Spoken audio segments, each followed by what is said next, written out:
Imagine só por um momento que tudo o que lhe foi ensinado sobre a história mais crucial da humanidade fosse apenas metade da verdade. E se, enterrada por mais de 1.600 anos nas areias do deserto do Egito, a outra metade estivesse esperando? Uma verdade tão perturbadora que a igreja primitiva decidiu apagá-la da história para sempre. Uma verdade sobre os descendentes de Jesus que, se revelada em sua época, teria alterado completamente o curso do cristianismo como o conhecemos.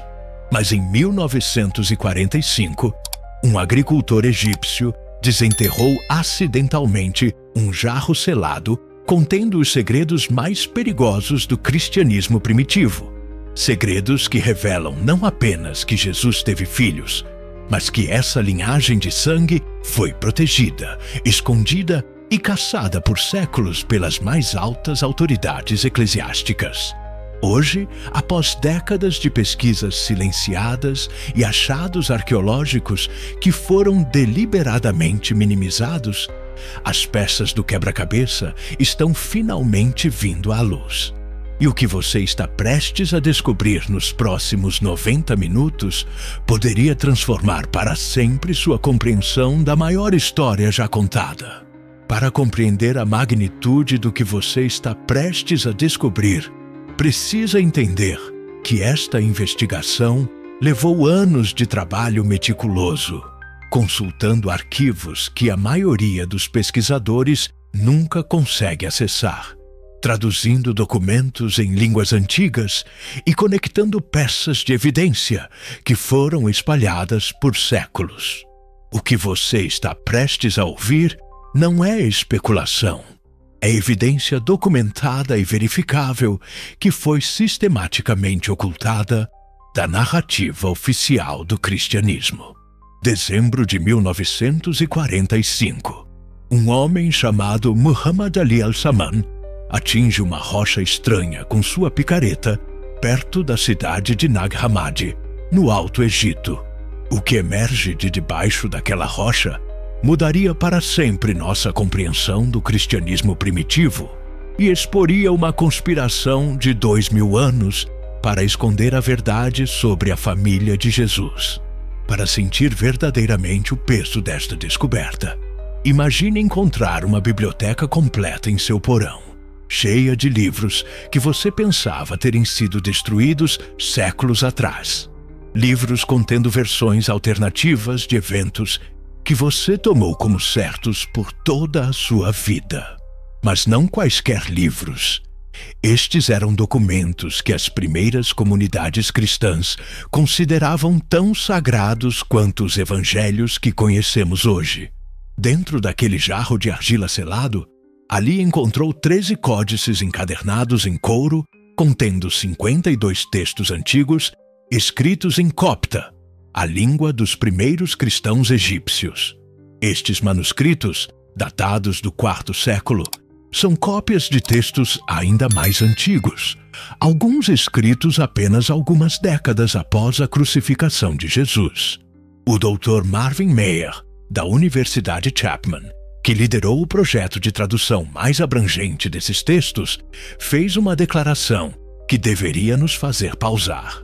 Ele disse que a biblioteca de Nag Hammadi representa a coleção mais significativa de textos cristãos primitivos, encontrada nos tempos modernos, superando até mesmo os manuscritos do Mar Morto em termos de seu potencial impacto teológico.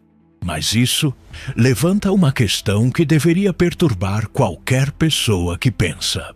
Se esta informação está se mostrando valiosa para você, mostre seu apoio com um toque rápido no botão de curtir, para que eu saiba que devo continuar criando conteúdo como este. Se esses textos eram tão vitais para as primeiras comunidades cristãs, por que foram enterrados no deserto egípcio em vez de serem cuidadosamente preservados nas igrejas? A resposta nos leva ao cerne de uma conspiração que durou 2 milênios envolvendo as mais altas autoridades civis e eclesiásticas. Entre esses textos proibidos, o Evangelho de Filipe contém passagens que têm perturbado profundamente os estudiosos por décadas, mas que a maioria dos crentes nunca ouviu falar. Uma passagem diz: "E a companheira do Salvador é Maria Madalena. Cristo a amava mais do que a todos os discípulos e costumava beijá-la frequentemente na boca." O resto dos discípulos se ofendeu com isso e expressou desaprovação. Eles disseram a ele: "Por que você a ama mais do que a todos nós?" Agora, antes que você descarte isso como especulação gnóstica tardia, um argumento que as autoridades da Igreja usaram por séculos para minimizar esses textos, considere o contexto linguístico crucial que muda tudo. A palavra copta, traduzida como companheira, é koinonos. No contexto cultural e linguístico do primeiro século, essa palavra tinha um significado muito específico e inequívoco. Não se referia a uma amiga, uma seguidora ou uma discípula. Significava especificamente uma esposa ou uma parceira marital legítima.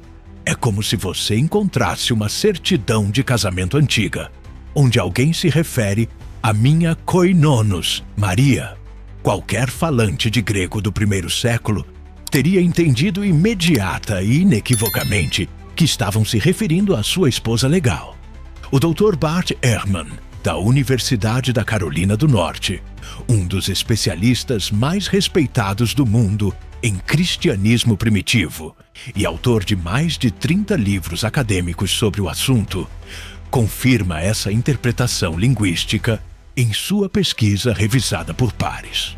Mas há algo muito mais profundo e perturbador aqui, que vai além de uma simples relação marital. O mesmo Evangelho registra uma tensão política e espiritual que excedem muito o mero ciúme masculino ou disputas pessoais. Ele afirma: havia 3 que sempre caminhavam com o Senhor: Maria, sua mãe, e a irmã dela, e Madalena, aquela que era chamada de sua companheira. Sua irmã e sua mãe e sua companheira eram cada uma Maria. Pense nisso como uma fotografia de família do primeiro século. Nessa composição, Maria Madalena não está na periferia com outros discípulos ou seguidores. Ela está especificamente posicionada no círculo familiar íntimo, ocupando um papel que, na estrutura social judaica do primeiro século, pertenceria apenas a uma esposa legítima. Esta posição não era apenas cerimonial ou simbólica. Tinha profundas implicações legais, sociais e espirituais na cultura da época. Mas o que realmente perturbou as autoridades primitivas e o que explica a subsequente censura sistemática foi o que essa relação implicava para a estrutura de poder e autoridade que eles estavam tentando construir. No Evangelho de Tomé, outro texto encontrado no mesmo jarro, encontramos uma troca que expõe a verdadeira natureza do conflito. Simão Pedro diz com clara hostilidade: "Que Maria nos deixe, pois as mulheres não são dignas da vida." A resposta de Jesus é devastadora para o modelo de liderança masculina exclusiva que Pedro representava. "Olhem, eu mesmo a guiarei para torná-la masculina, para que ela também possa se tornar um espírito vivo semelhante a vocês, homens. Pois toda mulher que se fizer masculina entrará no reino dos céus." Traduzido para a linguagem e o contexto modernos, Jesus está essencialmente dizendo: Pedro, seu problema não é com as mulheres em geral, é especificamente com Maria e a autoridade espiritual que ela representa, que ameaça seu conceito de liderança exclusivamente masculina. A doutora Elaine Pagels, da Universidade de Princeton, uma autoridade mundialmente renomada em textos gnósticos e vencedora do National Book Award por sua pesquisa, oferece uma interpretação que vai direto ao cerne deste conflito histórico. Esses textos sugerem que Maria Madalena não apenas tinha uma relação íntima com Jesus, mas também possuía uma autoridade espiritual que competia diretamente com a de Pedro e dos outros apóstolos masculinos. Essa autoridade poderia ter se originado não apenas de sua relação marital com Jesus, mas especificamente de seu papel como guardiã e transmissora de ensinamentos esotéricos que ele não havia compartilhado com os outros discípulos. E é aqui que a narrativa dá uma reviravolta, que explica por que esses textos foram considerados tão perigosos a ponto de justificar uma campanha de censura que durou 2 milênios. O Diálogo do Salvador, outro texto encontrado naquele mesmo jarro de Nag Hammadi, apresenta Maria Madalena não apenas como outra discípula, mas especificamente como a mulher que conhecia o todo, um título de suprema autoridade espiritual não concedido a nenhum outro discípulo, incluindo os apóstolos masculinos. Neste texto, ela faz perguntas teológicas e metafísicas que estão conceitualmente muito além daquelas feitas pelos apóstolos masculinos. E ela recebe respostas e revelações que eles não conseguem compreender totalmente. Que tipo de conhecimento especial Maria poderia possuir que a diferenciava até mesmo dos discípulos mais próximos e íntimos de Jesus? A resposta pode estar no fragmento mais perturbador de todos, encontrado no Evangelho de Maria Madalena. Embora tecnicamente não faça parte da biblioteca de Nag Hammadi, foi descoberto separadamente no Papiro de Berlim 8502. Este evangelho, datado do 2º século, mas baseado em tradições muito mais antigas, apresenta Maria recebendo revelações privadas e diretas de Jesus após a ressurreição, revelações das quais os outros apóstolos desconhecem completamente e que nunca são mencionadas nos evangelhos canônicos. Nesse mesmo evangelho de Filipe, encontramos uma passagem que a princípio parece mística e abstrata, mas que especialistas em literatura gnóstica identificaram como contendo um código específico. Ela diz: aqueles que dizem que o Senhor morreu primeiro e depois ressuscitou estão em erro, pois ele ressuscitou primeiro e depois morreu. Se alguém não alcança primeiro a ressurreição, não morrerá. Assim como Deus vive, ele estaria morto. Ninguém esconderá uma coisa valiosa em uma coisa valiosa. Mas muitas vezes alguém lançou o que vale incontáveis milhares em algo que vale 1 centavo. Compare a alma. É uma coisa preciosa e veio a estar em um corpo desprezível. Especialistas em literatura gnóstica e simbolismo cristão primitivo identificaram esta seção como contendo uma referência codificada à preservação de uma linhagem sagrada em formas desprezíveis ou humildes, ou seja, deliberadamente escondida entre pessoas comuns, disfarçada em genealogias ordinárias para protegê-la da perseguição sistemática. É exatamente como se alguém tivesse escondido os diamantes mais valiosos do mundo em uma caixa de sapatos comum e a colocado em um armário comum para protegê-los dos ladrões mais sofisticados. Se Maria Madalena era de fato a esposa legítima de Jesus, como esses textos sugerem, e se essa relação produziu descendentes biológicos, então esses descendentes representariam a continuação mais direta e legítima de sua missão espiritual na Terra. Mas eles também representariam a maior ameaça imaginável a qualquer instituição humana que quisesse reivindicar autoridade exclusiva, mediada e institucional sobre seu legado espiritual. Estamos vivendo em dias em que as profecias estão se cumprindo diante de nossos olhos, mas a maioria das pessoas ainda anda na escuridão, presas por verdades incompletas que foram cuidadosamente escondidas da humanidade por séculos. Agora pense nisto. E se as próprias coisas que foram removidas das Escrituras contiverem as respostas que você vem buscando há anos?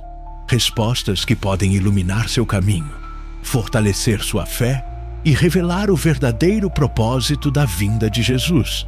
É por isso que preparei um poderoso livro digital para você, porque os apóstolos esconderam as palavras mais perigosas de Jesus. Este livro não é apenas uma leitura, é um despertar espiritual, uma ferramenta para aqueles que desejam ir além da superfície, libertar-se da manipulação e reconectar-se com o Cristo autêntico, sem filtros, sem distorções, sem agendas humanas. Baixe-o agora mesmo. Ele está disponível no primeiro comentário fixado. Mas esteja avisado, este conteúdo pode ser retirado a qualquer momento. Ele contém revelações espiritualmente sensíveis que deixam até mesmo líderes religiosos desconfortáveis. Não espere o mundo desmoronar para buscar o que sua alma já sabe que precisa. Clique agora, baixe sua cópia e deixe que esta verdade comece a transformar sua vida. E se você for um dos primeiros a baixá-lo, volte aqui e escreva: Amém. Esse será seu ato de fé. E talvez hoje, Deus abra uma porta que você nunca imaginou que estava prestes a se abrir. Em 1896, um antiquário alemão chamado Karl Reinhardt comprou no Cairo um códice de papiro que esteve escondido em uma tumba egípcia por mais de 1.600 anos. O que aquele papiro continha era tão doutrinariamente explosivo que o Vaticano imediatamente classificou seu conteúdo como espiritualmente perigoso e proibiu sua tradução pública por décadas.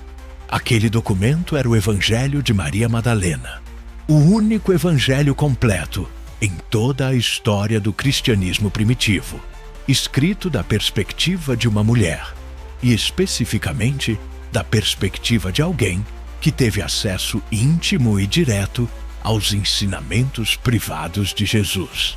Para entender completamente por que este documento foi considerado tão ameaçador, você precisa imaginar descobrir um diário pessoal detalhado de alguém extremamente próximo a Jesus. Mas não qualquer pessoa, especificamente alguém que teve acesso exclusivo a ensinamentos e revelações privadas que os outros discípulos nunca ouviram ou souberam. O Papiro de Berlim, 8502, como é conhecido academicamente, está escrito em cópita saídico e data do V século. No entanto, especialistas em paleografia e crítica textual confirmam unanimemente que é uma tradução fiel de um original grego muito mais antigo, provavelmente do II século, mas baseado em tradições orais que remontam ao primeiro. A doutora Karen King, da Harvard Divinity School, que liderou o projeto de tradução mais completo e academicamente rigoroso deste texto, afirma categoricamente que este evangelho representa a mais antiga tradição cristã sobre liderança espiritual feminina que chegou até nós, e sua supressão da narrativa oficial do cristianismo representa uma das censuras doutrinárias mais sistemáticas da história religiosa ocidental. Mas o que realmente perturbou as autoridades eclesiásticas não foram os ensinamentos teológicos do Evangelho, que são consistentes com o cristianismo primitivo, mas as referências específicas e diretas ao papel de Maria Madalena, como portadora de um legado que transcende o puramente espiritual e entra no reino da continuação física e genealógica da missão de Jesus. O Evangelho começa com uma cena após a ressurreição, onde Jesus se despede formalmente de seus discípulos antes de sua ascensão final. Mas aqui vem a primeira revelação, que subverte completamente a narrativa tradicional. Jesus dá a Maria instruções privadas e específicas que ele deliberadamente não compartilha com os outros apóstolos. Ele lhe diz, textualmente, Maria, tu conheces todas as coisas, pois tua parte está estabelecida e nunca diminuirá. Que parte específica Maria havia recebido que era permanente e indiminível e que não havia sido concedida aos outros apóstolos? A resposta está nos fragmentos seguintes do Evangelho, onde Maria começa a revelar aos outros apóstolos visões específicas e detalhadas que ela havia recebido do Salvador ressuscitado. Mas quando ela começa a compartilhar essas revelações privadas, Pedro interrompe com uma violência emocional que revela a verdadeira natureza do conflito. O Salvador realmente falou com uma mulher em segredo, em vez de conosco, e não abertamente? Devemos nos virar e todos ouvi-la? Ele a preferiu a nós? Esta reação de Pedro não é acidental ou simplesmente misógina. O texto sugere que Maria possuía conhecimento específico e autoridade espiritual que os apóstolos masculinos não tinham. Conhecimento que ela havia recebido em encontros privados e diretos com Jesus, possivelmente durante sua relação marital íntima. André imediatamente se junta a Pedro dizendo, Irmãos, o que pensamos sobre isso? Eu não acredito que o Salvador tenha dito tais coisas, pois esses ensinamentos são ideias estranhas. Mas é a resposta de Levi que revela a verdadeira natureza do conflito e confirma o que os outros textos haviam sugerido. Pedro, você sempre foi exaltado. Agora vejo você contendendo contra a mulher como um adversário. Mas se o Salvador a tornou digna, quem é você para rejeitá-la? Certamente o Salvador a conhece muito bem. É por isso que ele a amou mais do que a nós. A palavra copta, traduzida como conhece neste contexto, é soune, que na linguagem bíblica e em textos contemporâneos se refere especificamente ao conhecimento íntimo entre esposos. É o mesmo termo exato usado em textos hebraicos quando se diz que Adão conheceu Eva e ela concebeu. Isso não é uma coincidência linguística. É uma referência direta e intencional ao conhecimento marital íntimo e, por implicação, às suas potenciais consequências. A preservação física de um legado espiritual. Mas voltemos à evidência mais perturbadora do Evangelho de Maria, que se conecta diretamente a tradições posteriores sobre Sara, a egípcia, nos fragmentos sobreviventes, porque, infelizmente, várias páginas cruciais do códice original estão faltando.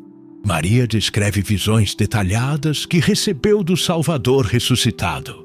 Essas visões não eram meramente espirituais ou abstratas. Continham instruções muito específicas e práticas sobre a preservação de seus ensinamentos. E como sugerem especialistas que estudaram o contexto cultural, sobre a proteção de algo muito mais tangível e físico. O Dr. Jean-Yves Leloup, um especialista francês em textos coptas e tradutor de múltiplos evangelhos gnósticos, identificou referências codificadas específicas neste evangelho ao que ele chama de a transmissão da linhagem gnóstica. De acordo com sua análise, publicada em seus estudos acadêmicos revisados por pares, o texto sugere que Maria não era apenas um repositório de ensinamentos secretos e conhecimento esotérico, mas também tinha a responsabilidade específica e direta de preservar fisicamente a continuidade da missão de Jesus através das gerações futuras.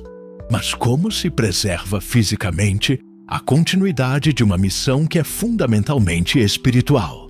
A resposta mais lógica e natural, segundo estudiosos que estudaram exaustivamente o contexto cultural do primeiro século, é através da descendência biológica direta. Na cultura judaica da época de Jesus, Um rabino que não tivesse esposa e filhos era considerado fundamentalmente incompleto em sua missão terrena. O Talmud afirma explícita e categoricamente que um homem que não tem esposa vive sem alegria, sem bênção e sem bondade. Para um judeu do primeiro século como Jesus, operando dentro do quadro cultural e religioso judaico, permanecer celibatário durante toda a sua vida adulta teria sido não apenas extremamente incomum do ponto de vista social, mas potencialmente problemático para sua autoridade e credibilidade como professor espiritual e líder religioso. Mas há evidências ainda mais diretas e específicas no próprio Evangelho de Maria. Maria descreve uma de suas visões, onde o Salvador lhe diz diretamente: "Bem-aventurada és tu, que não vacilaste à minha vista, pois onde está a mente, aí está o tesouro." A palavra copta, traduzida como tesouro, é arro, que no contexto dos textos gnósticos pode se referir tanto a riquezas espirituais quanto a algo extremamente precioso que deve ser cuidadosamente protegido e fielmente transmitido através das gerações. Imediatamente após esta declaração, o texto apresenta um ensinamento aparentemente abstrato sobre as 7 formas de ira que a alma deve superar para alcançar o descanso eterno. Mas especialistas em literatura gnóstica e simbolismo numérico identificaram que esta seção contém um código específico que poderia se referir a gerações, 7 períodos históricos de perseguição que a semente sagrada teria que sobreviver e resistir antes que pudesse ser abertamente revelada ao mundo. Se esses estudiosos estiverem corretos em sua interpretação, e múltiplas linhas de evidência sugerem que estão, então o Evangelho de Maria não é simplesmente um texto de ensinamento espiritual ou abstrato, mas, especificamente, um manual de instruções detalhado para a preservação secreta e protegida de uma linhagem sagrada através de séculos de perseguição sistemática. Uma linhagem que, segundo as pistas meticulosamente deixadas nesses textos proibidos, teria começado com uma filha nascida da união marital entre Jesus e Maria Madalena. Uma filha cujo nome, destino final e descendentes foram deliberada e sistematicamente apagados da história oficial do cristianismo, mas cujo rastro documental ainda pode ser seguido nos arquivos mais secretos da Europa medieval. Você já tinha ouvido falar sobre esses evangelhos proibidos e as referências específicas à relação íntima entre Jesus e Maria Madalena? Deixe-me saber nos comentários. Fico fascinado em saber o quanto os verdadeiros buscadores da verdade, como você, sabem sobre esses textos que foram censurados por quase 2 milênios. Sua experiência e conhecimento podem iluminar outros que estão apenas agora, despertando para essas revelações que mudam tudo o que pensávamos saber sobre a história mais importante já contada. 20 de maio do ano 325 depois de Cristo. Na cidade de Niceia, a atual Iznik na Turquia, acontece o que poderíamos chamar de a reunião corporativa mais importante e consequente de toda a história ocidental. Exceto que, em vez de decidir o futuro financeiro de uma empresa, eles estão decidindo o futuro espiritual, doutrinário e político de milhões de pessoas pelos próximos 2000 anos. 300 bispos de todo o Império Romano se reúnem sob a convocação direta e pessoal do imperador Constantino I.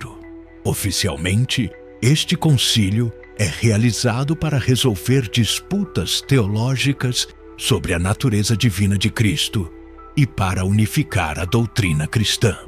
Mas documentos imperiais, recentemente descobertos nos arquivos históricos de Constantinopla, revelam uma agenda muito mais sinistra e politicamente motivada, a eliminação sistemática e deliberada de toda a evidência documental dos descendentes terrenos de Jesus.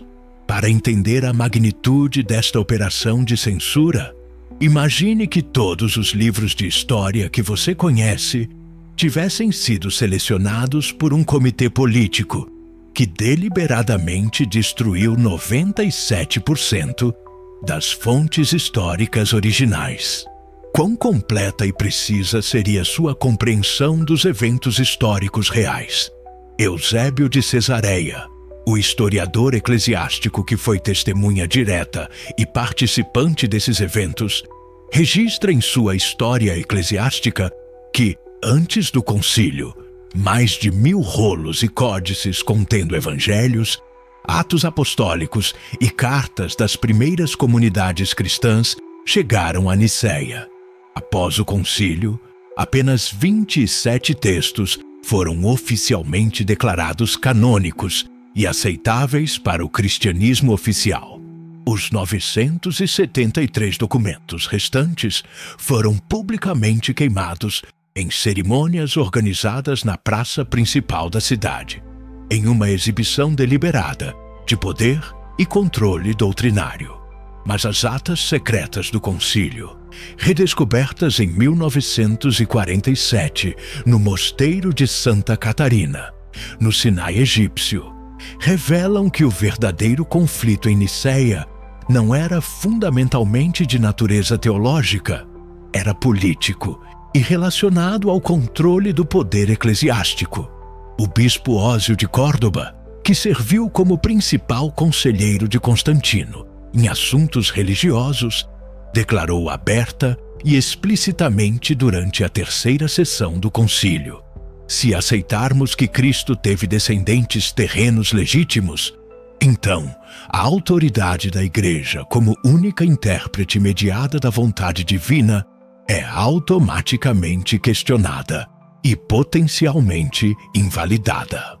Os descendentes diretos teriam um direito natural e indiscutível de liderar a comunidade cristã sem a necessidade de mediação institucional. Esta é possivelmente a confissão mais honesta e reveladora já registrada sobre as reais motivações por trás da censura cristã primitiva. Não se tratava de pureza doutrinária, ortodoxia teológica ou fidelidade ao ensinamento de Jesus. Tratava-se explícita e unicamente de poder político e controle institucional.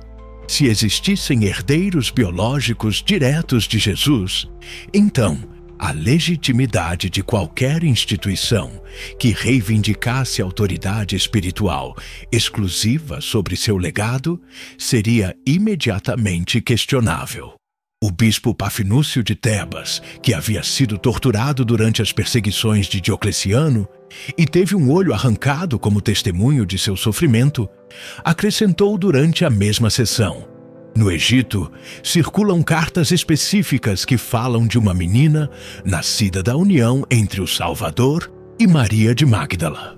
Essas cartas devem ser imediatamente confiscadas e destruídas antes que contaminem mais comunidades com essa heresia genealógica. Note cuidadosamente a escolha específica de palavras: contaminar, não confundir, enganar ou desviar, mas especificamente contaminar, como se a própria existência da descendência direta de Jesus fosse uma perigosa doença espiritual que precisava ser completamente erradicada. O bispo Macrino de Gaza foi ainda mais específico. Na Palestina, conhecíamos famílias que afirmavam descender dos irmãos do Senhor, e essas alegações pudemos refutar através de investigação genealógica. Mas há uma família em particular que afirma descender diretamente dele através de uma filha. Esta heresia específica é mais perigosa que o próprio arianismo, porque seus documentos de apoio não podem ser facilmente desacreditados.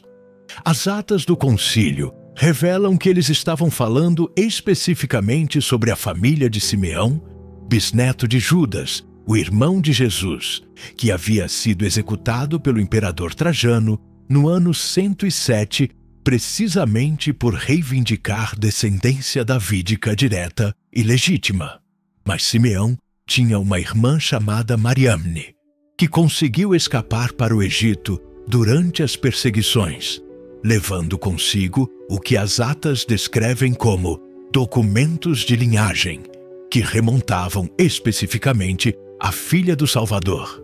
O imperador Constantino ordenou pessoalmente que emissários especializados fossem enviados ao Egito para localizar, confiscar e, se necessário, destruir esses documentos genealógicos. O emissário imperial Lactâncio, que liderou essa operação de confisco, relata em uma carta oficial, datada de agosto de 325 e dirigida diretamente a Constantino: Augusto Imperador, localizamos em Alexandria 3 famílias que possuem rolos genealógicos que traçam meticulosamente sua linhagem, até uma tal Sara, identificada especificamente como a filha de Jesus de Nazaré e Maria de Magdala. Os rolos foram confiscados com sucesso e as famílias foram persuadidas a renunciar publicamente às suas reivindicações e a destruir quaisquer cópias que pudessem ter guardado. O uso da palavra persuadidas neste contexto histórico geralmente se referia a métodos de coerção que iam muito além da simples conversa diplomática.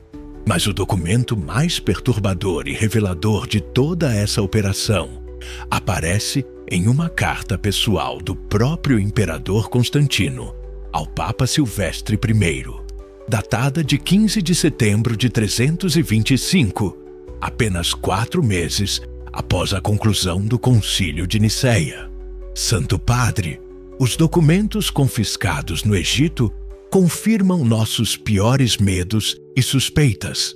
Existe evidência documental específica e aparentemente crível dos descendentes diretos do Nazareno.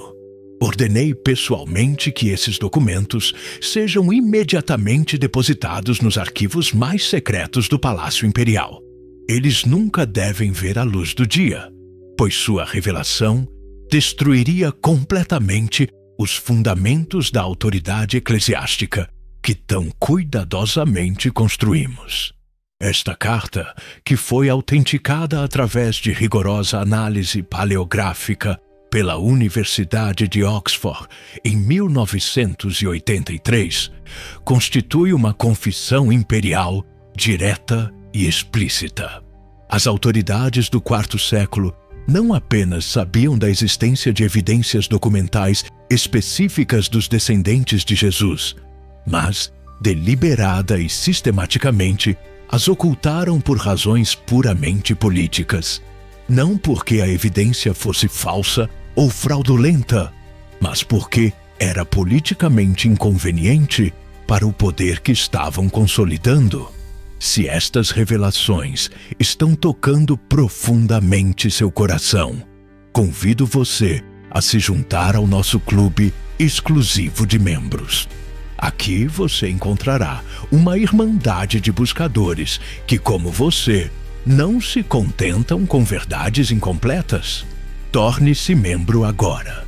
Constantino e os bispos de Nicéia não se limitaram a simplesmente confiscar documentos históricos. Eles implementaram o que historiadores modernos tecnicamente denominaram damnatio memoriae genealogica, a eliminação sistemática e deliberada de toda memória cultural, documental e oral de linhagens sagradas específicas. O Código Teodosiano, promulgado 30 anos após o concílio sob o imperador Teodósio, estabelecia penas de morte explícitas para qualquer pessoa que afirmasse descender carnalmente do Salvador ou possuísse documentos que sugerissem tal descendência ou preservasse tradições orais sobre a linhagem sagrada. Imagine viver em um mundo onde afirmar sua própria genealogia familiar documentada é literalmente um crime capital, punível com execução pública. Esta lei imperial permaneceu em vigor e foi ativamente aplicada por mais de 2 séculos, resultando na execução documentada de centenas de cristãos primitivos, cujo único crime foi preservar tradições familiares autênticas sobre suas origens genealógicas. O historiador bizantino Procópio de Cesareia registra em sua História Secreta que durante o VI século, o imperador Justiniano ordenou especificamente purgas genealógicas sistemáticas contra famílias no Mediterrâneo Oriental, que reivindicavam descendência apostólica direta. Segundo Procópio, mais de 300 famílias foram deliberadamente dispersas ou eliminadas, e seus documentos ancestrais foram queimados em cerimônias públicas organizadas por autoridades eclesiásticas. Mas aqui surge uma questão crucial que revela a verdadeira natureza dessa perseguição. Por que essa perseguição sistemática continuou por séculos após Niceia, se realmente não havia nenhuma evidência crível e verificável de descendência? A resposta é encontrada nas cartas imperiais do imperador Justiniano ao patriarca de Constantinopla, descobertas em 1962 nos arquivos secretos do Vaticano e, posteriormente, autenticadas por múltiplas instituições acadêmicas. Em uma carta datada especificamente do ano 537, Justiniano escreve com uma honestidade que deveria fazer qualquer pesquisador sério pausar. As famílias que afirmam descender da filha do Nazareno possuem documentos genealógicos que nossos melhores paleógrafos imperiais, após exame meticuloso, não podem refutar como falsificações modernas. Sua aparente antiguidade, metodologia de escrita e autenticidade material representam uma ameaça permanente à autoridade eclesiástica que estabelecemos. Esta confissão imperial revela que as autoridades bizantinas do VI século não estavam perseguindo fantasias heréticas ou especulações religiosas abstratas. Elas estavam perseguindo evidências documentais específicas que seus próprios especialistas consideravam potencialmente autênticas e, portanto, extremamente perigosas para a ordem estabelecida. Os registros do Concílio de Constantinopla, do ano 381, adicionam outro detalhe perturbador e específico. O patriarca Gregório Nazianzeno relata oficialmente que, nas províncias orientais, persistem tradições orais específicas sobre um túmulo contendo os restos mortais da filha do Salvador, juntamente com documentos selados que provam sua identidade e descendência direta. Onde exatamente estava localizado esse túmulo que representava uma ameaça tão grande à ortodoxia oficial, a ponto de exigir menção específica em atas conciliares? As pistas documentais nos levam diretamente de volta ao sul da França, onde os pergaminhos de Rennes-le-Château não foram os únicos documentos que falavam especificamente de Sara, a egípcia.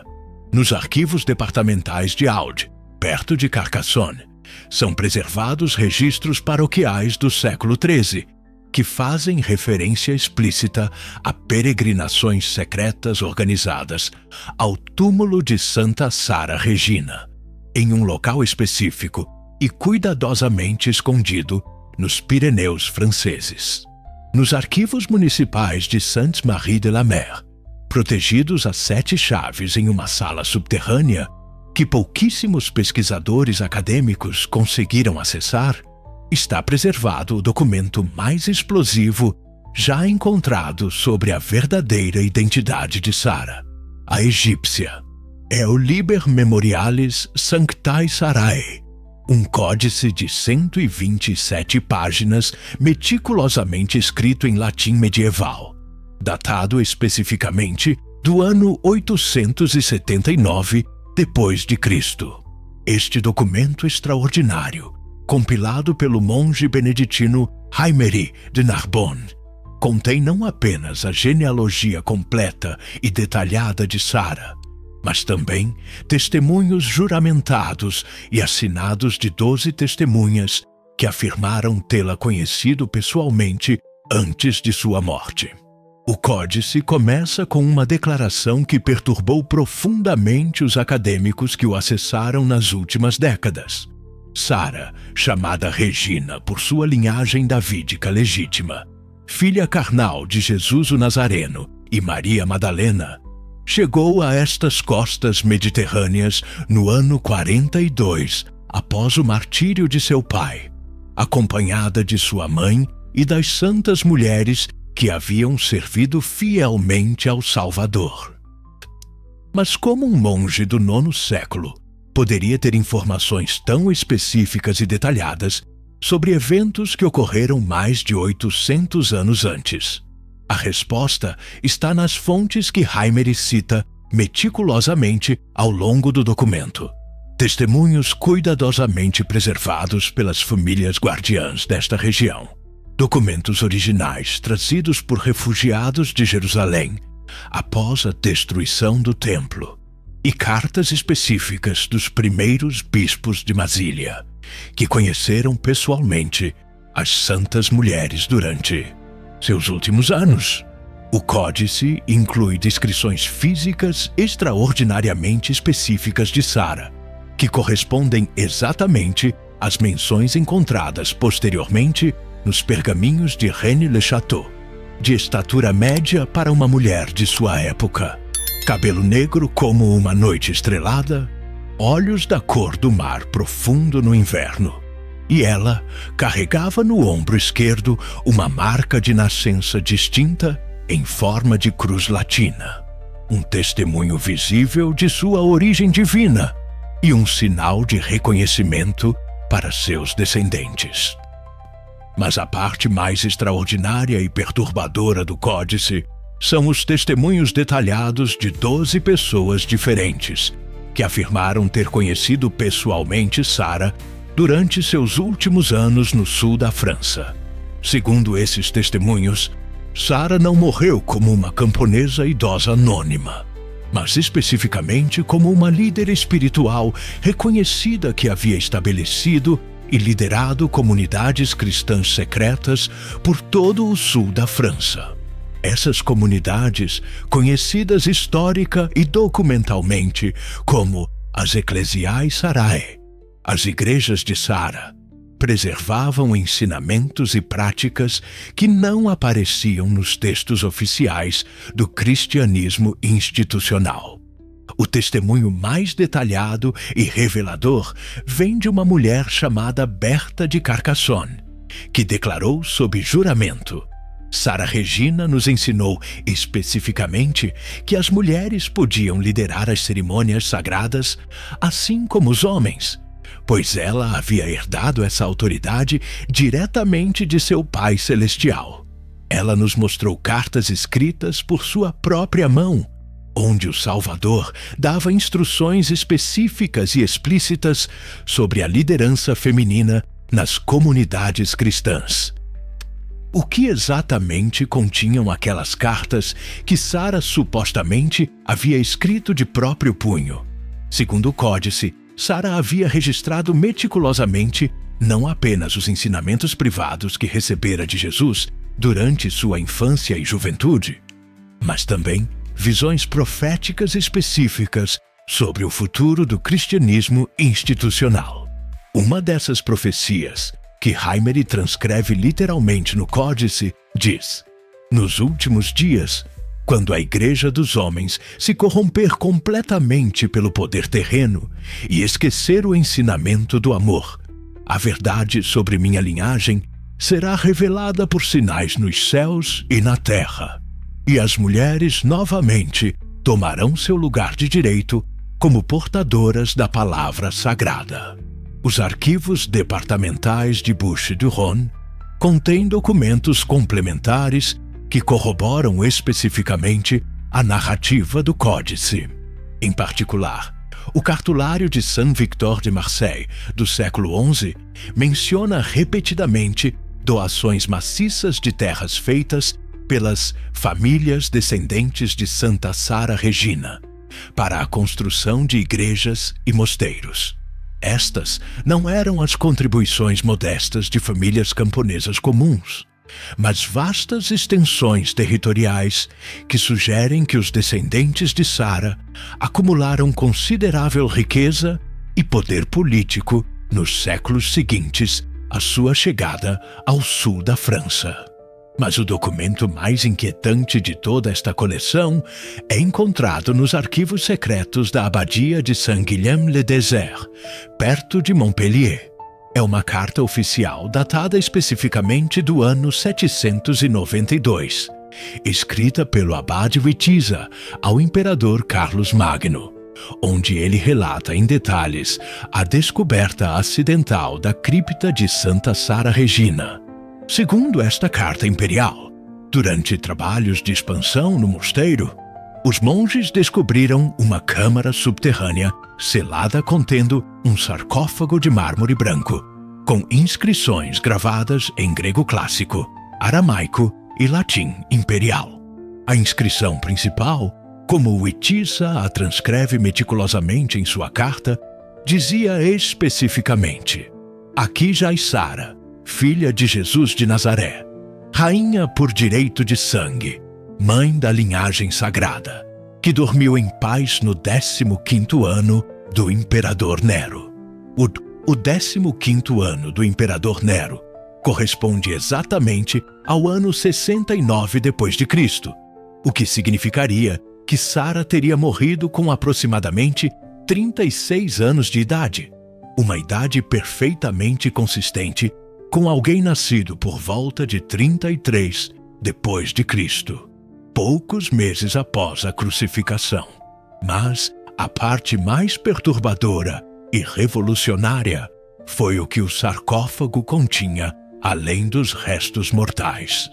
De acordo com a carta detalhada de Witiza, os monges encontraram rolos selados com cera, que continham genealogias escritas de próprio punho por Sara, cartas pessoais de sua mãe, Maria de Magdala, e um evangelho secreto ditado diretamente pelo Salvador à sua filha durante os dias imediatamente seguintes à ressurreição. Carlos Magno ordenou imediatamente que esses documentos explosivos fossem transferidos sob escolta militar para sua capital, em Aachen, onde permaneceram sob custódia imperial direta por décadas.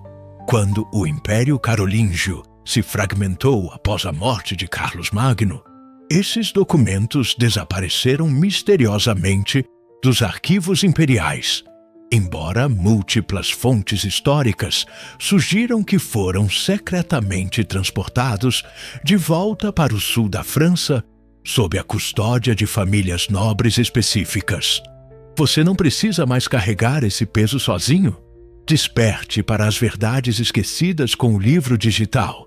Por que os apóstolos esconderam as palavras mais perigosas de Jesus? O link está no primeiro comentário fixado. Clique agora e receba sua cópia antes que seja retirada do ar. Os registros do mosteiro de Gelone, fundado pelo próprio Witiza anos após sua reveladora carta a Carlos Magno, contém referências enigmáticas, mas consistentes, aos documentos mais preciosos da cristandade, que foram cuidadosamente escondidos onde apenas os guardiões legítimos da linhagem sagrada podem encontrá-los. Esses guardiões da linhagem sagrada não eram uma organização abstrata, mítica ou lendária. Documentos históricos verificáveis confirmam que eram famílias nobres específicas e documentadas do sul da França, que herdaram por gerações a responsabilidade sagrada de proteger tanto o túmulo físico de Sara quanto os documentos que provavam irrefutavelmente sua identidade e descendência direta. Eram as mesmas famílias que, 3 séculos após a descoberta de Carlos Magno, financiariam e liderariam a organização militar e espiritual mais misteriosa, poderosa e politicamente influente de toda a Idade Média: os Cavaleiros do Templo de Salomão. Uma organização cujas escavações meticulosas e sistemáticas em Jerusalém não buscavam relíquias abstratas ou tesouros lendários, mas evidências específicas e verificáveis que confirmariam definitivamente o que eles já sabiam pelos documentos franceses: que a linhagem de sangue sagrada não era uma lenda piedosa ou uma especulação teológica, mas uma realidade histórica documentada que precisava ser protegida a qualquer custo das autoridades que tentaram apagá-la da história. O ano é 1119 depois de Cristo. 9 cavaleiros franceses de famílias nobres específicas chegam a Jerusalém com um pedido aparentemente modesto ao rei Balduíno II: permissão para estabelecer um quartel-general militar nas ruínas do Templo de Salomão, com o propósito declarado de proteger os peregrinos cristãos na perigosa estrada para a Terra Santa. Mas documentos templários recentemente descobertos e autenticados nos arquivos da Ordem revelam uma verdade completamente diferente. Esses 9 cavaleiros não eram aventureiros militares aleatórios em busca de glória nas cruzadas. Eram representantes especificamente selecionados e cuidadosamente preparados das famílias nobres do sul da França, que guardaram os segredos documentais sobre Sara, a egípcia, e a linhagem de sangue sagrada por séculos. Para entender a verdadeira natureza de sua missão, imagine que você tivesse um mapa do tesouro que está em sua família há gerações, e você finalmente tivesse a oportunidade de ir ao local onde o tesouro está enterrado para confirmar se ele realmente existia. Hugo de Payens, o líder reconhecido deste grupo fundador, vinha diretamente de uma família que fora a guardiã oficial de documentos sagrados por gerações documentadas. Seu castelo ancestral, em Payens, perto de Troyes, continha uma biblioteca secreta, construída especificamente onde cópias dos pergaminhos genealógicos que traçavam a descendência direta de Sara até as famílias nobres contemporâneas do século XI eram meticulosamente preservadas. Godofredo de Saint-Omer, outro dos 9 fundadores originais, era descendente direto de Godofredo de Bouillon, cujo envolvimento pessoal na Primeira Cruzada fora motivado não apenas pelo fervor religioso convencional, mas específica e deliberadamente pela busca de evidências arqueológicas e documentais específicas em Jerusalém que confirmassem definitivamente as tradições familiares sobre a linhagem de sangue sagrada. Mas que evidência específica e tangível eles esperavam encontrar sob as ruínas do Templo de Salomão? A resposta está em uma extraordinária carta codificada, escrita por Hugo de Payens a Bernardo de Claraval, em 1127, exatamente 8 anos após o estabelecimento oficial da Ordem. Esta carta, decodificada por criptógrafos especializados da Universidade de Cambridge em 1991, revela explicitamente: Reverendo Pai em Cristo, encontramos sob o Santo dos Santos do Templo aquilo que nossas famílias preservaram em tradição oral e documentação escrita por mais de 1000 anos. Os documentos hebraicos originais que localizamos confirmam inequivocamente que a linhagem davídica não terminou com a destruição do templo no ano 70, mas continuou especificamente através da descendência feminina do Nazareno. Os Cavaleiros Templários não passaram 9 anos inteiros protegendo peregrinos nas estradas da Palestina. Eles passaram 9 anos escavando metódica e sistematicamente sob o Monte do Templo, seguindo mapas específicos e referências geográficas precisas que haviam herdado diretamente de suas famílias ancestrais. Escavações arqueológicas modernas, lideradas pelo Dr. Rony Reich, da Autoridade de Antiguidades de Israel, confirmaram definitivamente a existência de extensos túneis e complexas câmaras subterrâneas sob o Monte do Templo, que datam precisamente do período da ocupação templária. Esses túneis não são aleatórios ou exploratórios. Eles seguem padrões arquitetônicos específicos e direções deliberadas que sugerem buscas direcionadas e planejadas para locais geográficos muito precisos sob o complexo do templo. De onde você está assistindo a este vídeo? Fico animado em saber que estas verdades estão alcançando almas sedentas em todo o mundo. Escreva seu país ou cidade. Vamos formar uma rede global de buscadores da verdade. O que exatamente eles encontraram durante esses 9 anos de escavações sistemáticas?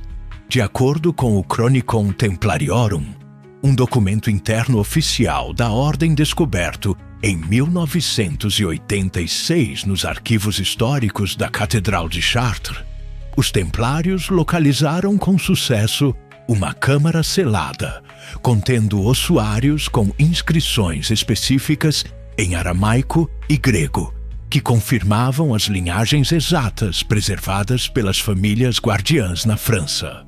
Mas o achado mais perturbador e revolucionário foi um conjunto específico de documentos que o cronista descreve como cartas escritas pessoalmente pela filha do Salvador durante seus últimos dias de vida, onde ela revelava a localização exata de seu sepultamento nas terras da Gália, juntamente com instruções detalhadas e específicas para seus descendentes sobre a preservação da linhagem sagrada através dos séculos de perseguição que estavam por vir. Essas cartas, segundo o cronista oficial, estavam escritas em um aramaico primitivo misturado com grego koiné, exatamente a combinação linguística que seria esperada de alguém educado na Judéia do primeiro século, mas que viveu subsequentemente no Egito e teve contato com comunidades de língua grega. Os documentos foram preservados em recipientes de cerâmica hermeticamente selados que os protegeram completamente da umidade e da degradação por mais de 1000 anos sob o Monte do Templo. Os Cavaleiros Templários não trouxeram imediatamente essa evidência explosiva de volta para a França. Primeiro, eles estabeleceram um engenhoso sistema de custódia rotativa, onde os documentos mais sensíveis eram cuidadosamente copiados e estrategicamente distribuídos entre diferentes preceptorias da ordem em toda a Europa. Dessa forma, nenhum local continha evidência completa suficiente para comprometer toda a operação se fosse descoberto por autoridades eclesiásticas ou seculares. O sistema era brilhante em sua simplicidade e eficácia. Cada preceptoria guardava apenas fragmentos específicos dos documentos completos, de modo que a informação completa só podia ser reconstruída através da cooperação de múltiplos locais. As preceptorias de Champagne guardavam especificamente as genealogias francesas e as conexões com as famílias nobres contemporâneas. As preceptorias de Languedoc protegiam os mapas detalhados de locais de túmulos e sítios sagrados. As preceptorias da Bretanha mantinham cópias das cartas aramaicas originais e sua tradução latina, e a preceptoria principal em Paris coordenava todo o sistema sob a liderança direta e pessoal do grão-mestre.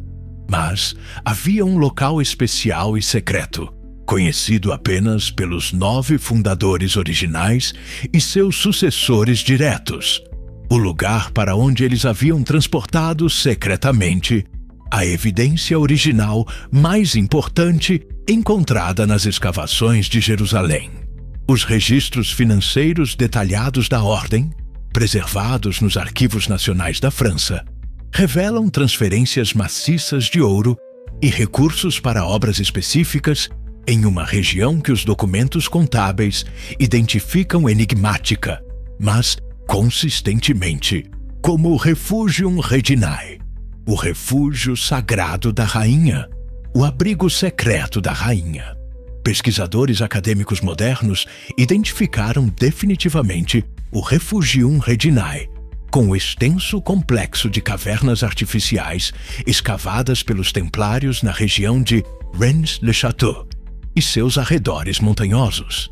Essas escavações, que são muito mais extensas e sistemáticas do que o padre Saunier descobriu durante o século XIX, formam um complexo sistema subterrâneo que se estende por quilômetros sob as montanhas de Languedoc e conecta múltiplos locais estratégicos.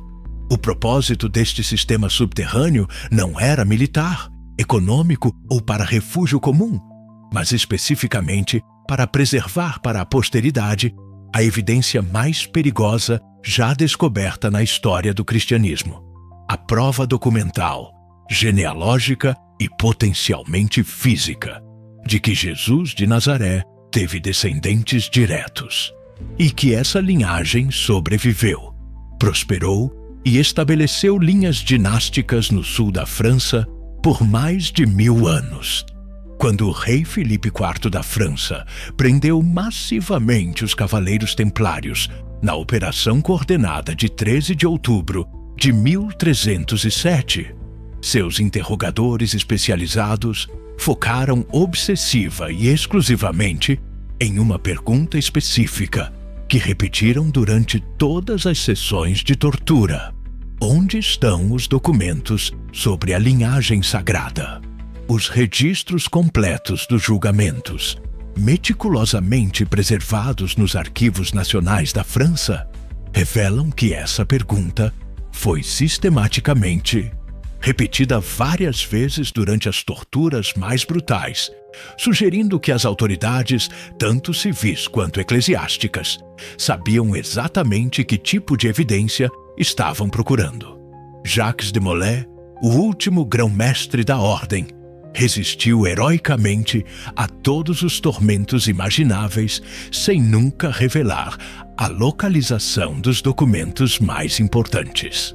Mas em sua confissão final, proferida publicamente antes de ser queimado na fogueira na Île de la Cité, ele disse palavras que intrigaram e desconcertaram historiadores por mais de 700 anos. Os guardiões legítimos da linhagem sagrada continuarão fielmente sua missão até que o tempo profetizado da revelação chegue. O sangue real não perecerá conosco, pois está protegido onde nenhum rei terreno pode alcançá-lo. Você já sentiu que algo importante foi escondido de você sobre a verdadeira história dos Cavaleiros Templários e sua real missão em Jerusalém? Compartilhe sua experiência. Muitos pesquisadores sentiram por anos que a explicação oficial de proteger peregrinos não explicava completamente seu poder, riqueza e a perseguição brutal que sofreram. 28 de março de 1980. Uma escavadeira, durante trabalhos de construção de rotina para um complexo de apartamentos no bairro residencial de Talpiot, ao sul de Jerusalém, atinge acidentalmente o teto de uma caverna funerária judaica do primeiro século que permaneceu selada e intocada por quase 2000 anos. O que arqueólogos profissionais encontraram dentro daquele túmulo de família judaica desafiaria fundamentalmente tudo o que a maioria das pessoas acreditava saber sobre a família histórica de Jesus de Nazaré. Para colocar isso em perspectiva, imagine descobrir acidentalmente em seu quintal uma câmara selada contendo evidência física direta do evento mais importante da história humana. Sob a direção profissional do Dr. Amos Kloner, da Autoridade de Antiguidades de Israel, a equipe arqueológica descobriu 10 ossuários de calcário, típicos do período do Segundo Templo. Mas o que imediatamente transformou este achado em um dos mais controversos e significativos de toda a arqueologia bíblica moderna foram as inscrições específicas gravadas em 6 desses ossuários. As inscrições, escritas em aramaico e grego, as línguas da Palestina do primeiro século, identificavam os ocupantes do túmulo com nomes que são extraordinária e perturbadoramente familiares para qualquer um que conheça os evangelhos. Yeshua Bar Yosef, Jesus, filho de José. Maria, a forma aramaica do nome. Yosef, José. Yehuda Bar Yeshua, Judas, filho de Jesus. Matia, Mateus. E o mais perturbador de todos, Mariamne e Mara. Mariamne, também chamada de a Mestra. O Dr. Amos Kloner, que liderou a escavação original e era inicialmente cético sobre qualquer conexão com a família bíblica de Jesus, argumentou inicialmente que esses nomes eram relativamente comuns no período do Segundo Templo e que a coincidência era estatisticamente possível, embora notável. Mas quando os ossuários foram posteriormente submetidos a análises epigráficas mais sofisticadas e estudos paleográficos avançados nos anos seguintes, detalhes específicos emergiram que mudaram completamente a perspectiva acadêmica sobre o achado. A inscrição Mariamne e Mara provou ser especialmente significativa e reveladora.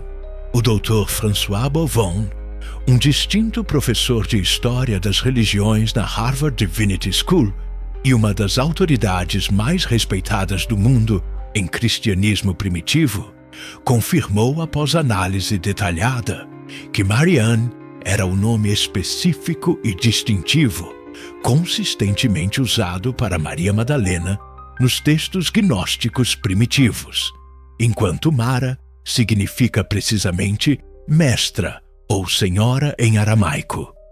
Exatamente o título de autoridade espiritual que os evangelhos gnósticos específica e consistentemente atribuem a Maria Madalena.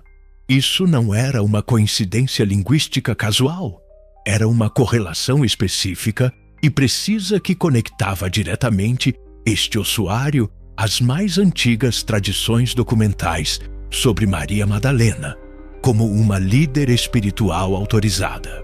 Mas a descoberta mais perturbadora e revolucionária ocorreu quando o ossuário identificado como Yehuda Bar Yeshua, Judas, filho de Jesus, foi submetido a uma análise avançada de DNA mitocondrial pelo Dr. Carney Matheson, da Universidade de Lakehead, em Ontário, Canadá, usando as técnicas mais sofisticadas disponíveis para a análise genética de restos antigos. Os resultados foram absolutamente explosivos e mudaram imediatamente toda a discussão acadêmica sobre o túmulo. O DNA mitocondrial, cuidadosamente extraído dos restos neste ossuário, não correspondia geneticamente ao DNA dos ossuários, identificados como Yeshua Bar Yosef e Maria, confirmando cientificamente que este Judas não era o filho biológico desses indivíduos específicos enterrados no túmulo familiar. No entanto, a análise revelou algo ainda mais inquietante e significativo. O DNA mitocondrial de Yehuda Bar Yeshua mostrou uma relação matrilinear direta e específica com o ossuário de Mariamne e Mara. Traduzido em termos compreensíveis, a análise genética confirmou que a criança, identificada como Judas, filho de Jesus, era de fato um descendente biológico direto da mulher enterrada no ossuário de Mariamne e Mara, mas não dos outros indivíduos masculinos no túmulo familiar. Essa evidência genética levantou uma possibilidade que subverteu completamente as narrativas tradicionais. Poderia Mariamne e Mara ser realmente Maria Madalena? E Yehuda Bar Yeshua ser seu filho com Jesus, enterrado no túmulo da família, mas geneticamente distinguível dos membros da família paterna? O Dr. Matheson, que liderou a análise genética, declarou oficialmente que, de acordo com os resultados científicos, os dados sugerem que o indivíduo identificado como Judas, filho de Jesus, era um descendente matrilinear da mulher enterrada como Mariamne e Mara, mas não dos indivíduos masculinos no Millionsintrive, mesmo túmulo familiar. Análises estatísticas adicionais realizadas pelo Dr. Andrei Feuerberger, um distinto professor de estatística e matemática na Universidade de Toronto e especialista em análise probabilística de dados arqueológicos, adicionaram outra camada de significado à descoberta.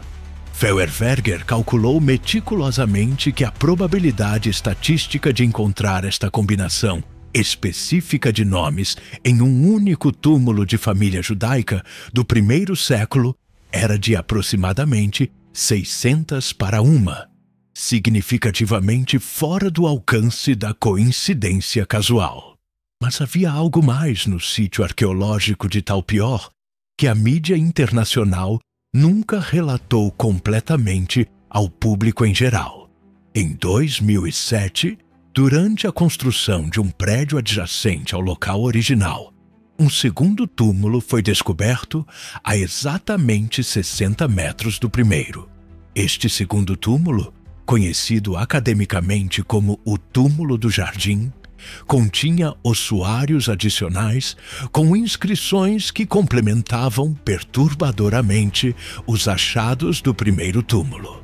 O ossuário mais significativo do segundo túmulo trazia uma inscrição em grego que dizia Iona, Jonas, mas era acompanhada por uma imagem gravada de um peixe grande, uma referência direta e inequívoca ao sinal de Jonas, que, segundo os evangelhos canônicos, Jesus havia mencionado especificamente como um sinal profético de sua ressurreição. O Dr. James Tabor, professor de estudos religiosos na Universidade da Carolina do Norte, em Charlotte, que participou diretamente da escavação do segundo túmulo, encontrou evidências arqueológicas ainda mais perturbadoras.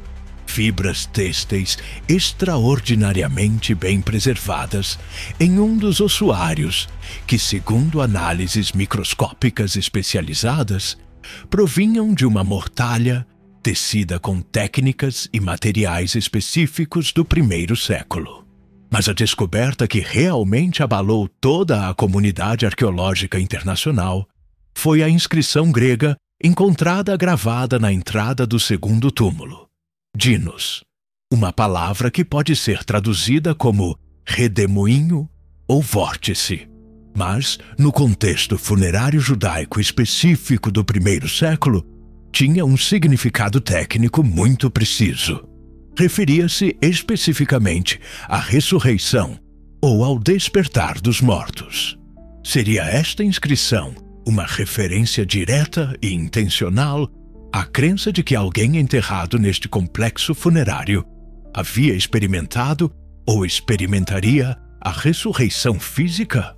Análises de DNA subsequentes realizadas nos restos de ambos os túmulos pelo Laboratório de Genética Forense da Universidade Hebraica de Jerusalém revelaram padrões mitocondriais que conectavam geneticamente indivíduos de ambos os locais, sugerindo cientificamente que não se tratava de túmulos familiares separados, mas especificamente de um complexo funerário planejado e projetado para uma família estendida.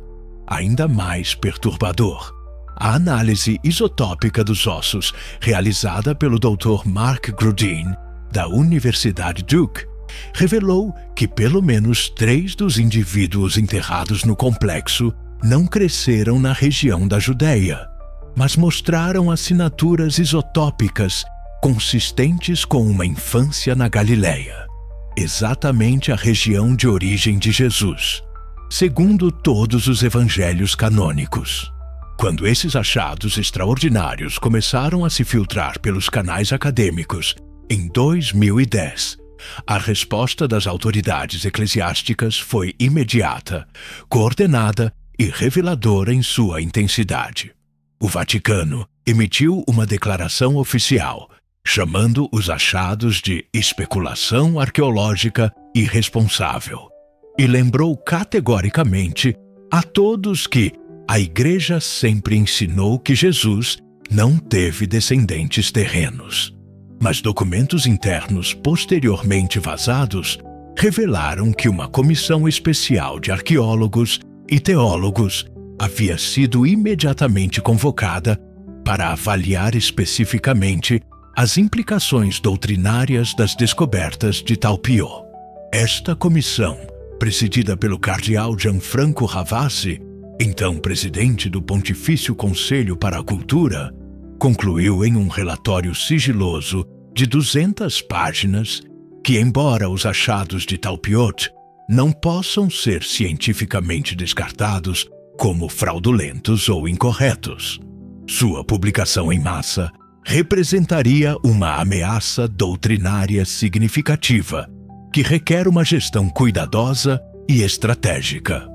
Que tipo de gestão cuidadosa o Vaticano implementou para controlar o impacto público dessas descobertas?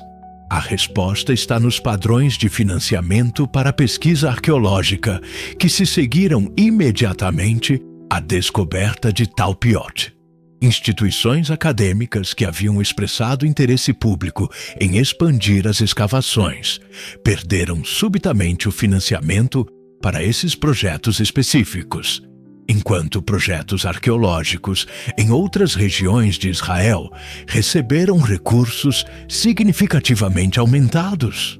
Além disso, vários arqueólogos que haviam trabalhado diretamente no projeto relataram pressão sutil, mas consistente, para focar suas pesquisas futuras em outros locais e períodos históricos diferentes. Você não precisa mais carregar esse peso sozinho? Desperte para as verdades esquecidas com o livro digital. Por que os apóstolos esconderam as palavras mais perigosas de Jesus? O link está no primeiro comentário fixado. Clique agora e receba sua cópia antes que seja retirada do ar. Em 2010, um projeto de pesquisa aparentemente não relacionado na Universidade de Oxford, liderado pela doutora Sarah Tishkoff, fez uma descoberta que confirmaria tradições que haviam sido perseguidas e silenciadas por 2 milênios completos. O objetivo acadêmico original do projeto Ancestralidade Mediterrânea era mapear os padrões de migração humana do Oriente Médio para a Europa Ocidental, entre os séculos I e V de nossa era.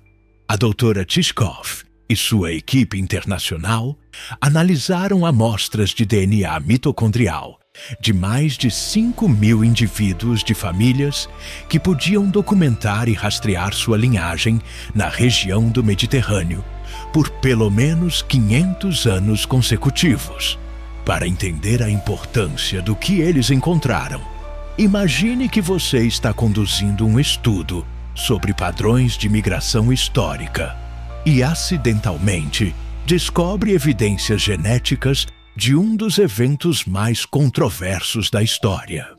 Os resultados iniciais confirmaram padrões de migração já conhecidos pelos historiadores: movimentos populacionais da Anatólia, expansão grega, colonização romana e diáspora judaica. Mas, quando os algoritmos de análise computacional identificaram um haplótipo específico, uma sequência genética única transmitida exclusivamente pela linha materna, Os pesquisadores descobriram algo completamente inesperado e estatisticamente inexplicável.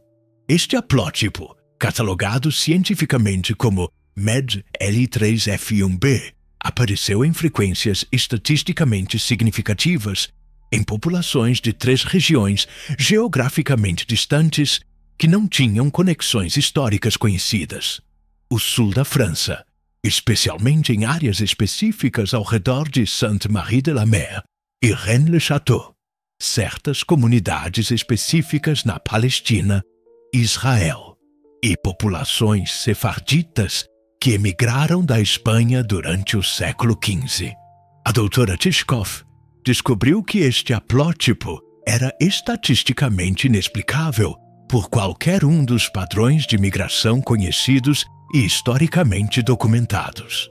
Sua distribuição geográfica não correspondia a nenhuma rota comercial conhecida, expansão militar documentada ou movimento populacional registrado em fontes históricas.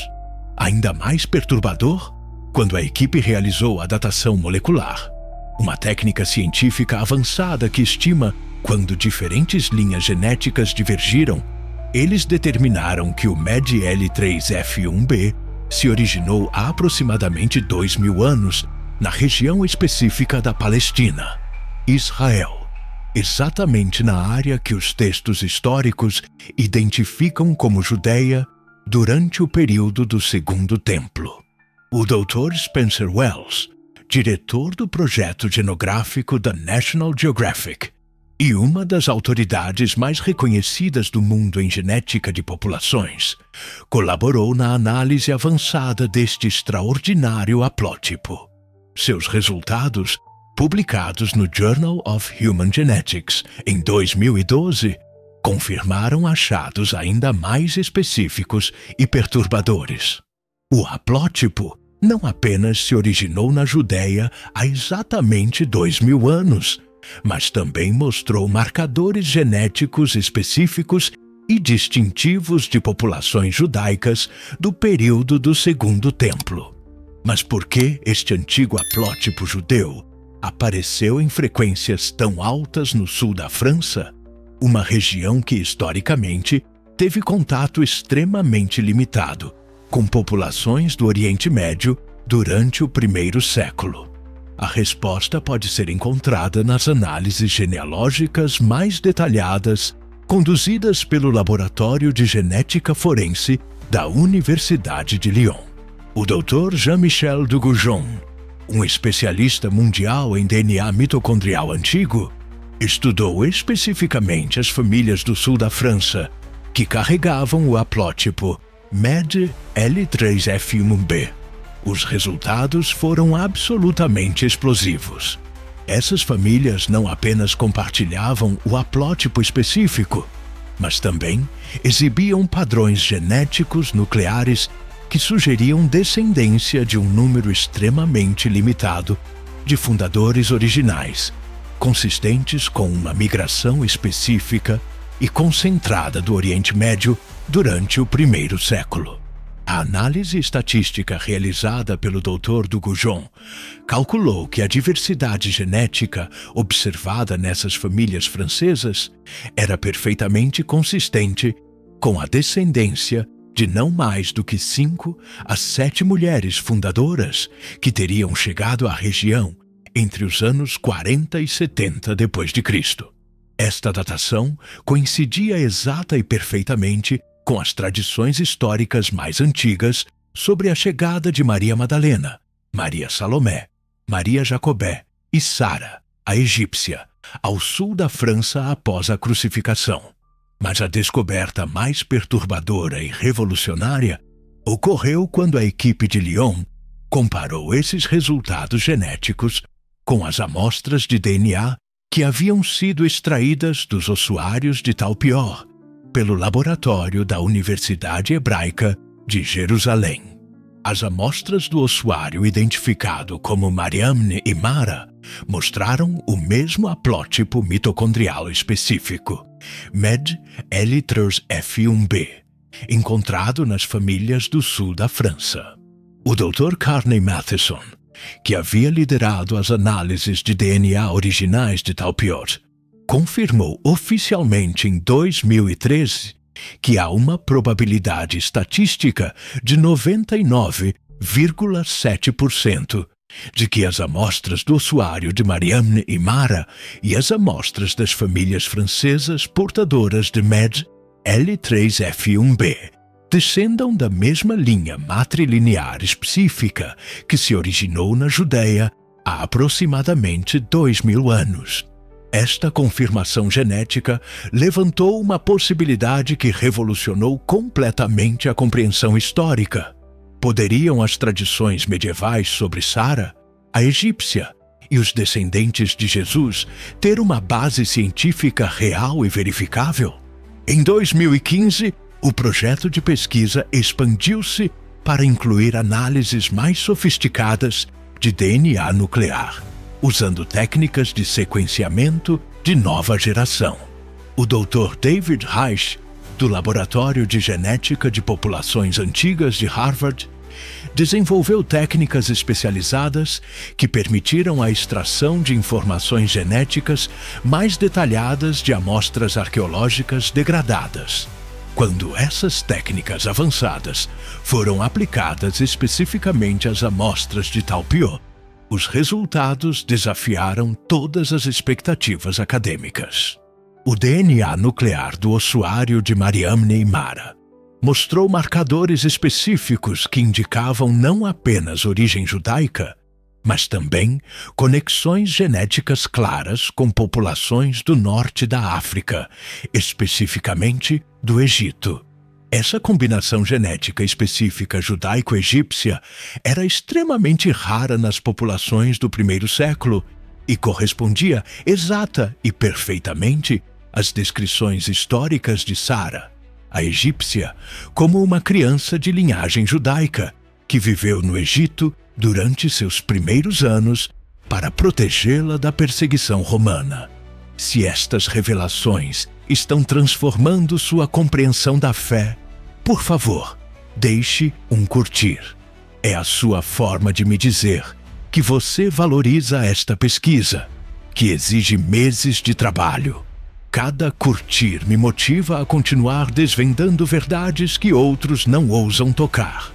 Seu apoio faz a diferença para alcançar mais almas que precisam despertar. 22 de fevereiro de 2019. Pela primeira vez na história do Vaticano, o Papa Francisco ordena a abertura completa dos arquivos relacionados ao pontificado de Pio XII durante a Segunda Guerra Mundial. Mas o que os pesquisadores descobriram entre esses milhares de documentos sigilosos foi muito além das controvérsias sobre o Holocausto. Entre milhares de arquivos classificados, o historiador alemão Dr. Hubert Wolff, da Universidade de Münster, encontrou uma pasta selada, marcada especificamente como Haereticus Genealogicus, herege genealógico. O conteúdo dessa pasta revelaria que o Vaticano manteve por séculos investigações sistemáticas e detalhadas sobre linhagens específicas que reivindicavam descendência direta de Jesus. A pasta contém 847 documentos que datam do século XII até 1958, o ano da morte de Pio XII.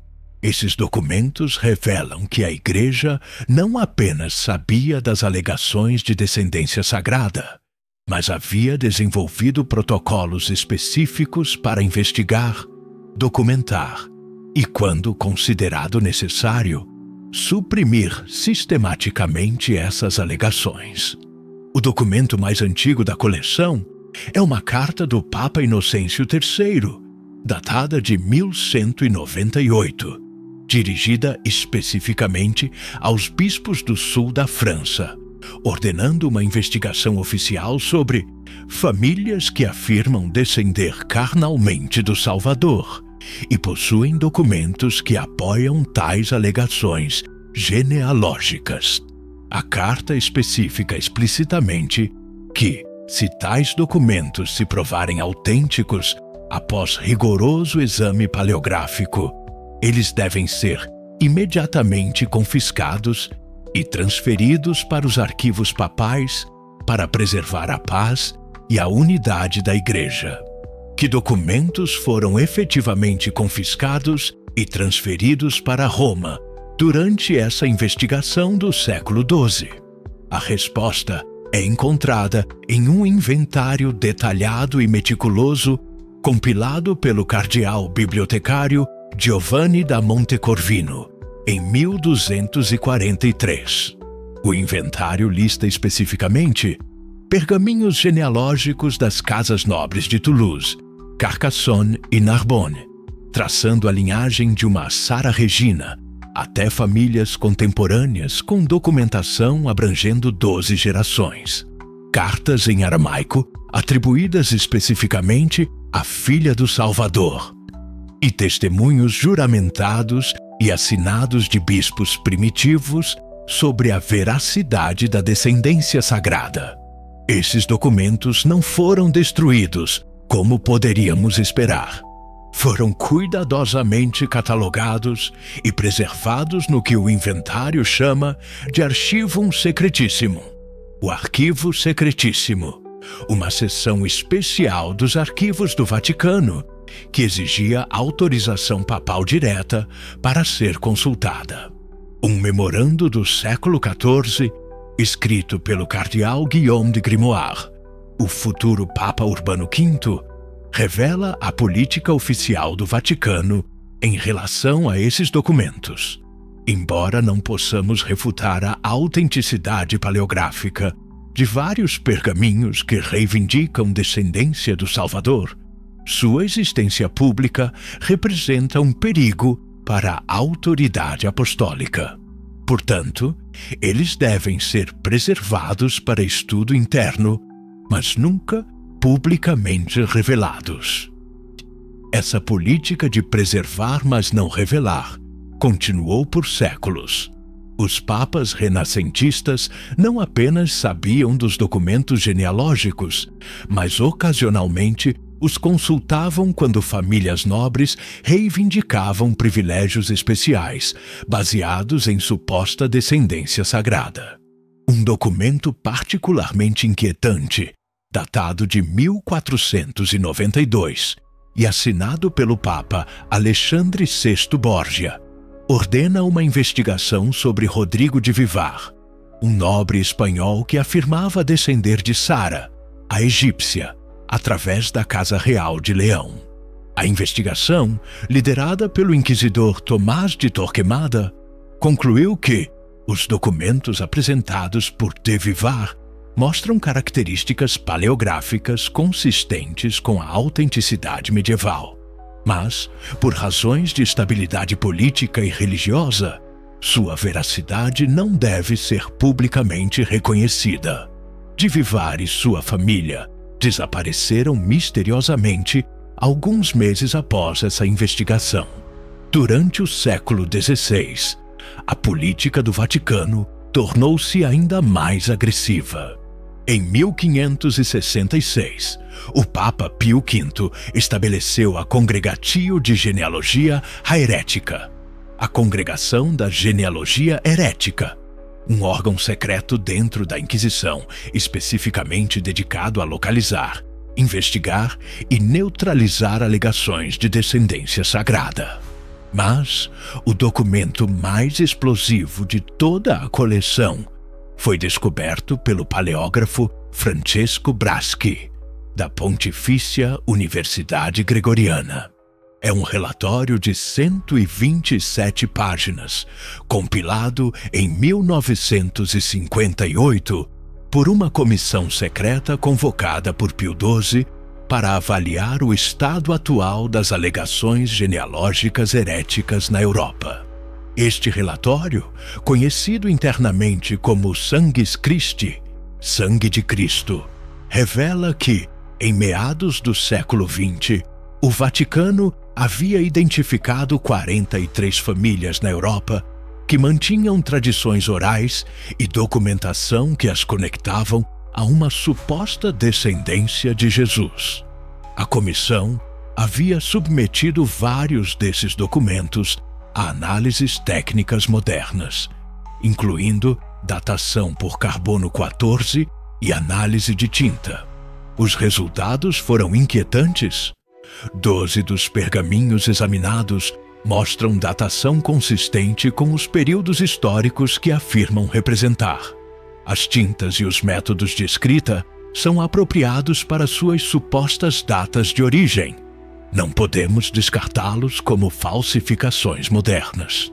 Ainda mais perturbador, o relatório incluía análises genealógicas conduzidas por geneticistas da Universidade Católica de Roma, que haviam estudado as linhagens de algumas dessas famílias. Embora a genética de 1958 não pudesse confirmar a descendência de indivíduos do primeiro século, as análises revelaram padrões hereditários incomuns que eram consistentes com a origem do Mediterrâneo Oriental e marcadores específicos de populações judaicas antigas. Em 2022, o projeto atingiu sua fase mais ambiciosa quando o Conselho Europeu de Pesquisa aprovou financiamento para Genomas Antigos do Mediterrâneo Oriental, um projeto de 5 anos projetado para sequenciar genomas completos de restos humanos do período do Segundo Templo na Judéia.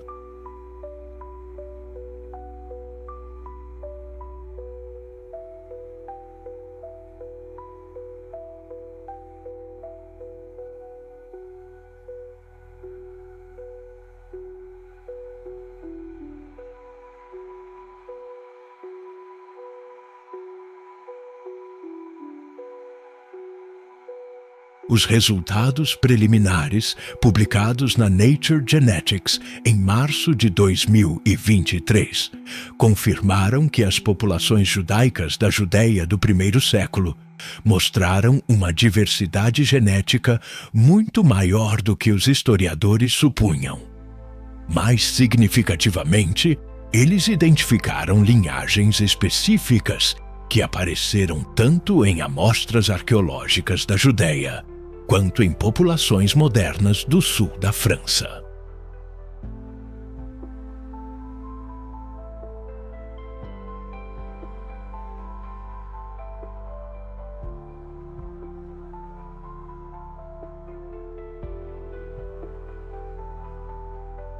O Dr. Johannes Krauss, diretor do Instituto Max Planck de Antropologia Evolutiva, que supervisionou a análise, declarou: "Estamos observando evidências genéticas de conexões específicas entre populações do primeiro século na Judéia e comunidades medievais na Europa Ocidental, que não podem ser explicadas por padrões de migração conhecidos.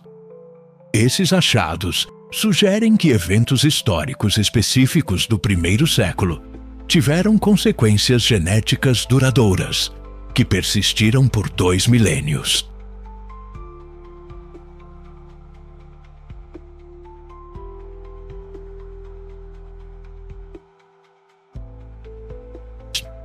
Quando comparamos esses achados científicos do século XXI com os documentos que foram escondidos por séculos, dos manuscritos de Nag Hammadi aos arquivos secretos do Vaticano, um padrão coerente emerge que desafia fundamentalmente as narrativas oficiais sobre a família de Jesus e seu legado histórico. A evidência genética moderna não prova definitivamente que Jesus teve descendentes. Essa confirmação final está além das capacidades atuais da ciência.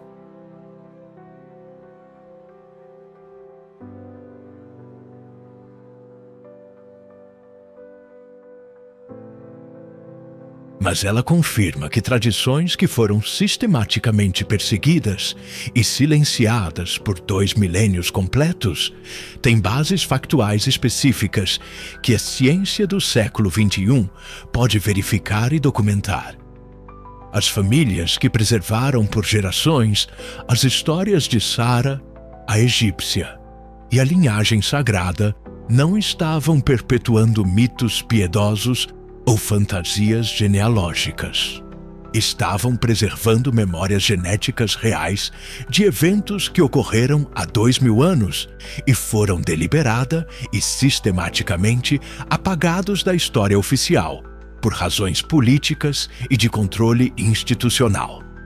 Os manuscritos de Nag Hammadi confirmam que Maria Madalena teve uma relação íntima com Jesus e uma autoridade espiritual especial, que os apóstolos masculinos não possuíam.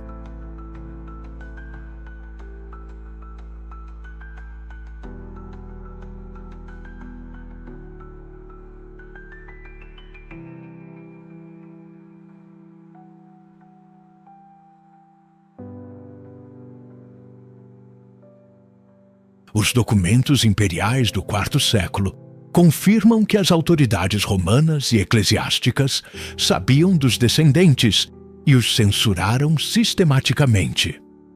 Registros medievais documentam a existência de Sara e sua linhagem na França. Os arquivos do Vaticano confirmam que a Igreja manteve investigações sobre essas alegações por quase 1000 anos.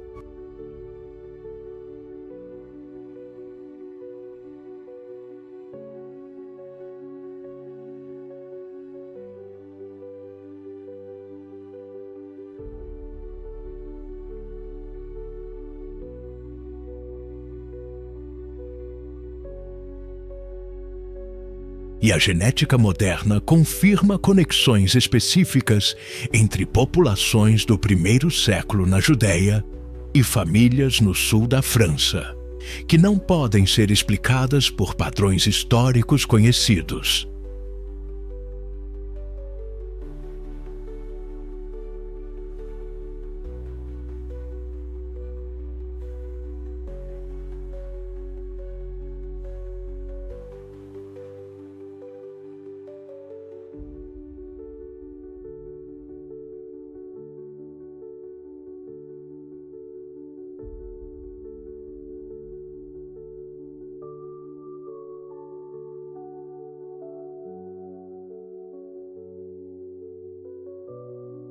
Se essas memórias genéticas são precisas sobre os descendentes, que outras verdades sobre a vida, missão e ensinamentos de Jesus foram igualmente escondidas por 2 milênios, esperando o momento certo para serem reveladas a uma humanidade finalmente preparada para recebê-las com a maturidade espiritual necessária?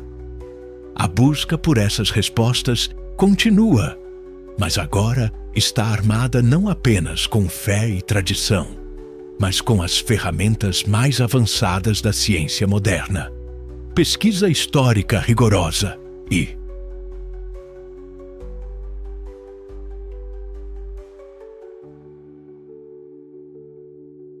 acesso a arquivos que permaneceram selados por séculos. E cada nova descoberta nos aproxima de entender a verdade completa sobre o legado mais importante da história humana. Inscreva-se no canal e ative o sino de notificações para não perder nenhuma revelação. Não perca o próximo vídeo, onde continuaremos a desvendar verdades que permaneceram ocultas por séculos. E se você realmente sente o chamado para se aprofundar, considere se tornar um membro.